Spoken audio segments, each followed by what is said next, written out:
I want you to imagine a beauty so absolute, like so mesmerizing, that it demands this unspeakable price. It's a terrifying thought, honestly. Right. Just picture this woman.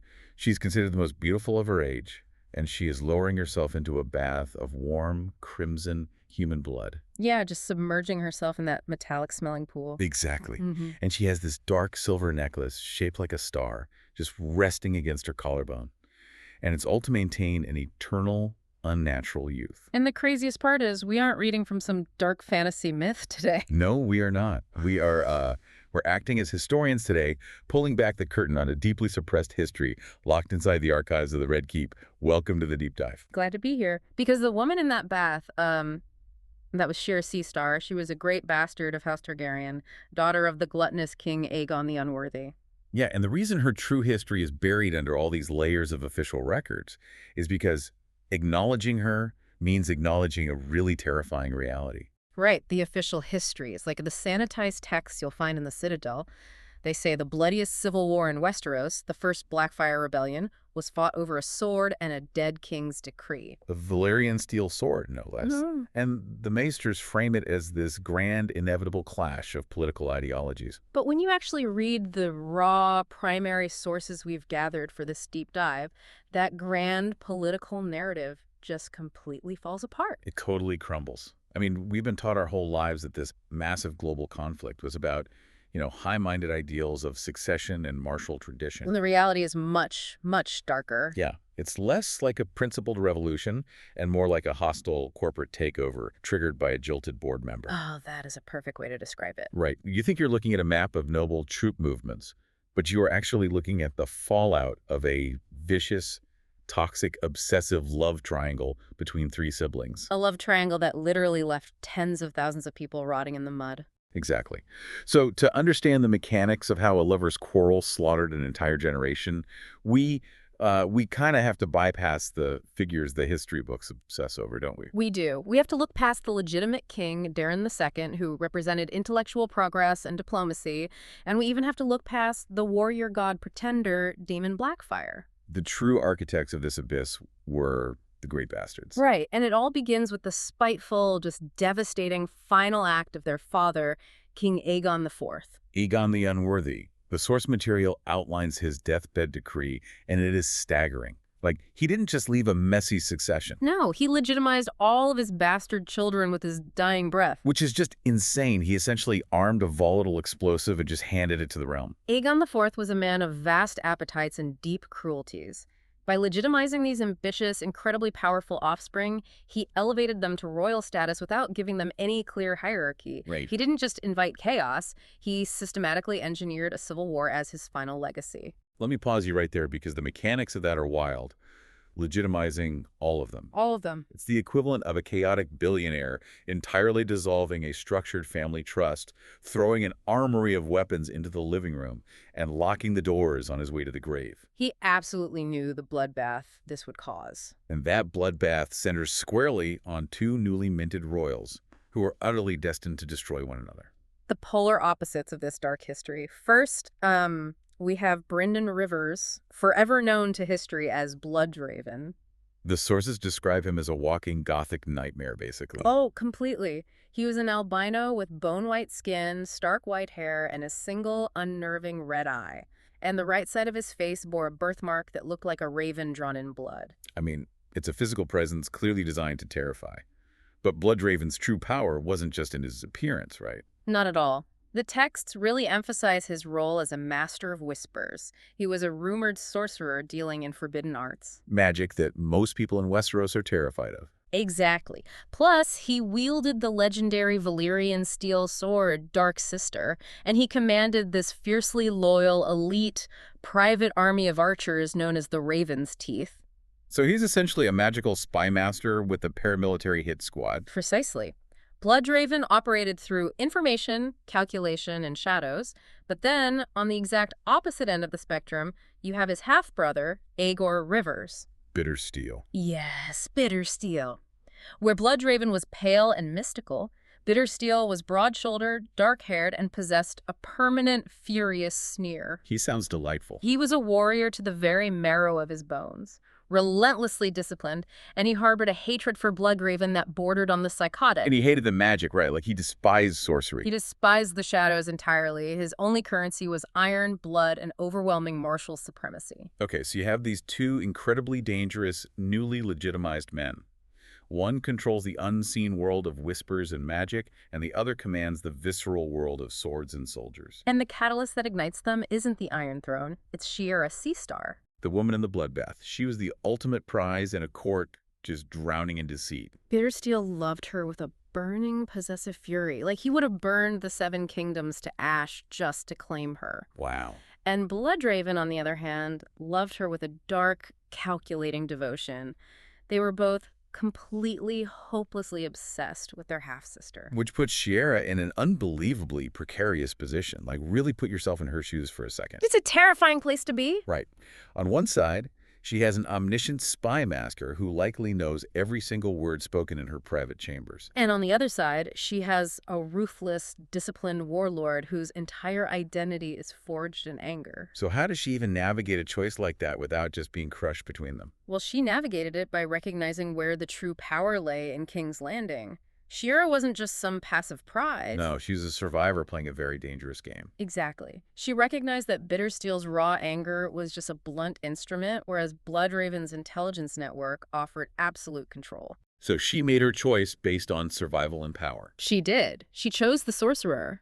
She chose Bloodraven. But, Shiera's choice didn't just resolve a love triangle. It created a massive power vacuum. It really did. By aligning herself with Bloodraven, she inadvertently stripped Bittersteel of his remaining ties to the court, right? It shattered whatever restraint Bittersteel had left. The rejection completely consumed him. And this is the spicy, suppressed plot twist that completely redefines Targaryen history. This is the part that blows my mind. Bittersteel realized that he couldn't just walk into the Red Keep and murder Bloodraven. His rival was far too well protected, deeply entrenched in the progressive court of the legitimate king, Daemon II. So Bittersteel was marginalized, cornered, and just entirely locked out of power. Completely. Wait, so if Bloodraven wins the girl, commands the king's spy network, and basically holds all the political cards, Bittersteel is effectively neutralized. On paper, yes. He has no power base in the capital to challenge that. So why doesn't he just, fade into obscurity? Because men like Bittersteel do not fade. If he couldn't win a direct, localized fight in the capital, he realized he had to change his strategy entirely. Okay, so what does he do? Bittersteel knew that to destroy the sorcerer who took Shiera from him, he couldn't just kill the player. He had to flip the entire board. Wow. He needed a war, but to start a war, he needed a figurehead that the realm would actually rally behind. Enter Daemon Blackfyre. And this is where the historical texts get incredibly dark, because Bittersteel pivots from martial combat to psychological warfare. He does. If he can't win by force, he uses Daemon as a blunt instrument. Let's examine Daemon Blackfyre's position before the rebellion, because he was largely considered a good, chivalrous man, wasn't he? He was. King Aegon IV had given him the Conqueror's Sword, the legendary Valyrian blade Blackfyre, years prior. Yet for over a decade, Daemon held that sword without ever raising his banners in treason. Exactly. He accepted Daemon as the legitimate king. So what breaks him? How does a loyal, honorable warrior suddenly launch a continent-spanning rebellion? Bittersteel becomes the poison in his ear. Just whispering in the shadows. Right. Bittersteel couldn't attack Bloodraven directly, so he relentlessly shadowed Daemon, whispering to him day and night. What kind of things was he saying? Well, he didn't just call King Daemon illegitimate, he pointed to the cultural shifts in the realm to prove it. He used Daemon's intellectual, progressive, Dornish-leaning court as, quote-unquote, proof that Daemon wasn't a true Targaryen conqueror.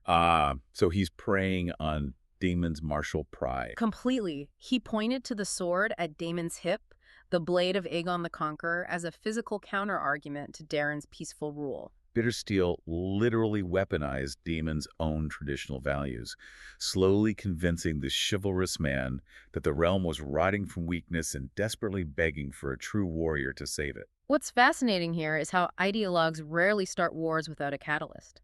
Bittersteel took his own shattered, toxic heart and forged it into a global rebellion.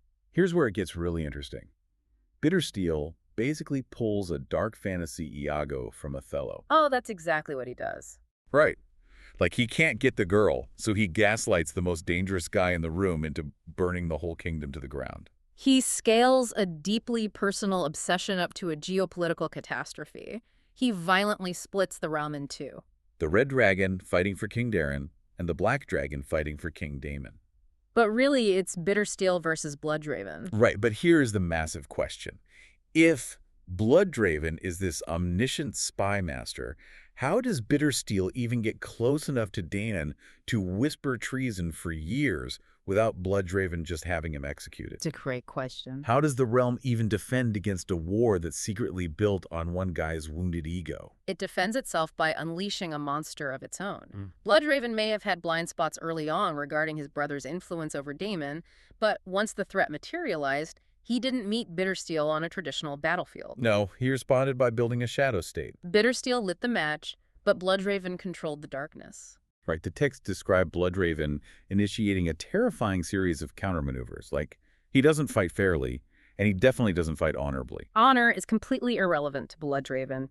As the hand of the king's most lethal weapon, he used his vast, impenetrable spy network to hunt down anyone even suspected of being a Blackfyre sympathizer. This is the exact moment he gains his legendary chilling reputation, isn't it? Yes, the small folk and the lords alike begin to whisper in absolute terror that Lord Bloodraven has 1,000 eyes and one. The single red eye and 1,000 spies lurking in the walls of every tavern, every castle, and every brothel across the 7 kingdoms. It's a terrifying level of surveillance. The source material paints a really vivid picture of a society completely suffocated by it.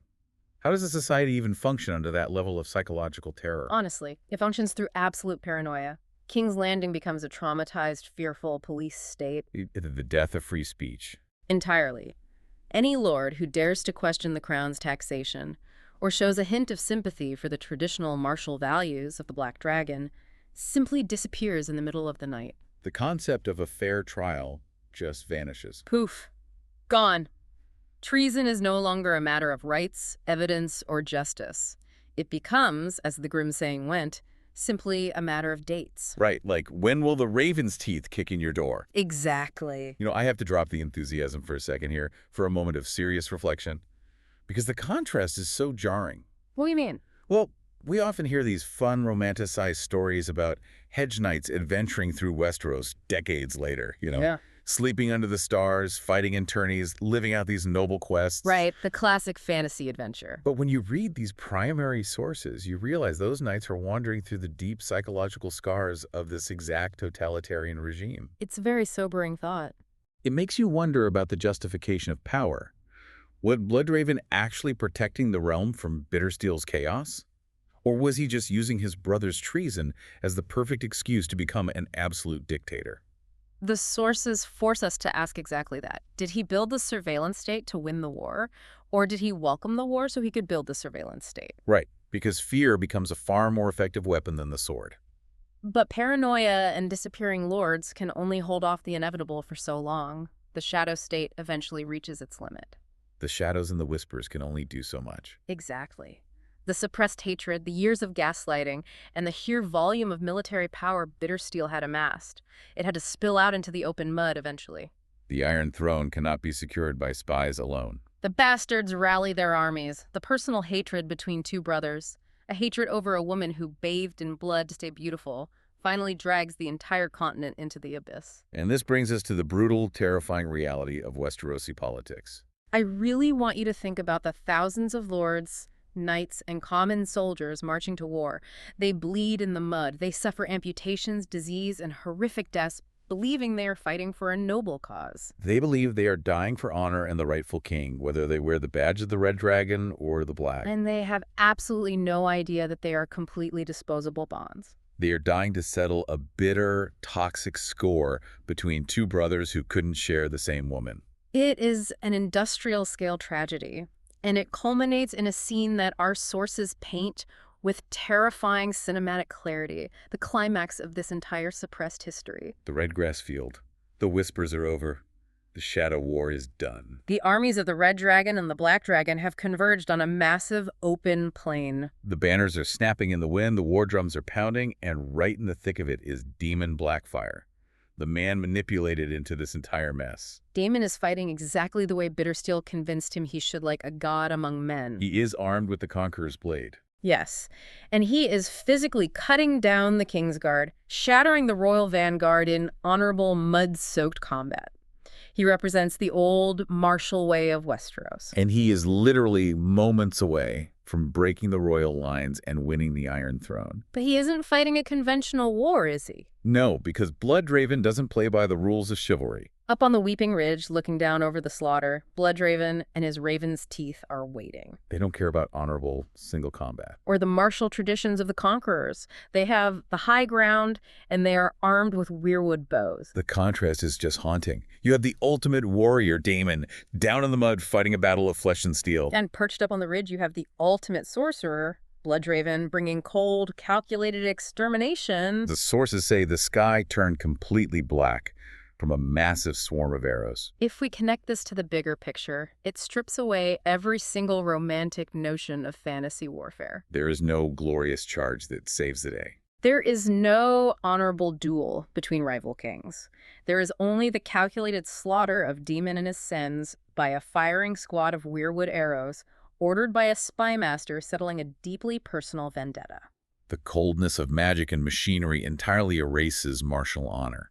Thousands upon thousands die. The rebellion is crushed, but the scars on the continent last for generations. It really does leave you with a haunting truth about the histories we consume, and how easily a personal obsession can be disguised as a noble crusade. It's chilling. So I want to leave you with a final thought to mull over.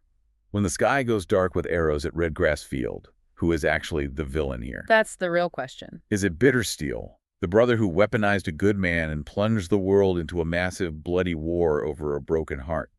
Or is it Bloodraven, the brother who built a tyrannical, terrifying surveillance state and slaughtered his own kin to win it? The true history is always written in the shadows. Think about that the next time you read a sanitized history book. Think about the bloody bath, the silver star, and the thousands of nameless soldiers who died for a lie. Thank you for joining us on this deep dive into the archives. Stay curious, keep digging into the shadows, and most importantly, keep questioning the histories you've been taught. We'll see you next time.